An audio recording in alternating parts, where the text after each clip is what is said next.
Hello, and welcome back to Too Lazy to Read, where we read the heavy, the strange, the ancient, and occasionally the suspiciously glowing bamboo, so you don't have to. Suspiciously glowing bamboo is exactly the sort of thing this channel was built for. Absolutely. And today is a rather special episode, because Too Lazy to Read has reached 2,000 subscribers. 2,000 of you have willingly joined us in this literary bunker, which is either deeply moving or a sign that civilization is more mysterious than we thought. I am choosing to call it deeply moving. It sounds better on the thank you card. Wise. So first, genuinely, thank you. Every comment, every like, every recommendation, every person who has sat through us explaining books that look small but contain emotional explosives, it all matters. We are very grateful. Really grateful. 2,000 people is not a small number. That is a village. A slightly book-damaged village, but still. An educated settlement with questionable sleep habits. And for this 2,000 subscriber special, we are going to one of Japan's oldest and most famous stories, the tale of the bamboo cutter. Also known as the story of Princess Kaguya. Exactly. An old bamboo cutter finds a mysterious girl inside a glowing bamboo stalk. He brings her home, and he and his wife raise her as their daughter. She grows into Princess Kaguya, impossibly beautiful, pursued by noble suitors, desired by the emperor, and finally revealed to belong not fully to this world. A story of beauty, distance, impossible love, and a moon that apparently has very strict custody arrangements.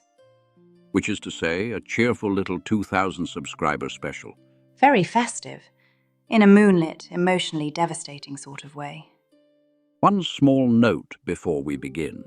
The Japanese poems in this episode are written in Romanized form. We will include them in the video description with their rough meaning, and Clara will read only the rough meaning as we are aiming for clarity and respect rather than starting a vowel war in the comments section. I will do my best.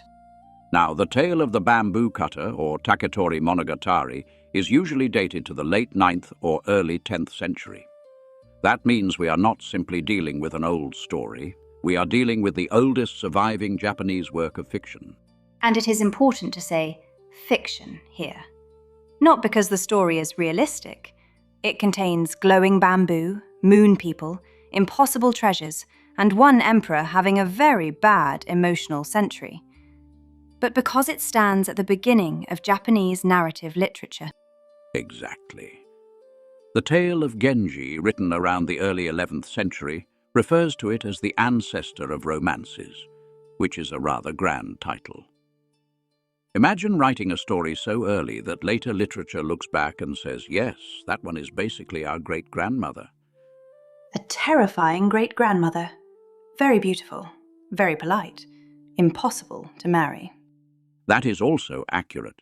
And before anyone assumes this is merely a gentle children's fairy tale, it is worth saying, yes, modern retellings often present Princess Kaguya as delicate, innocent, and fairy tale sweet. But the older story is stranger than that.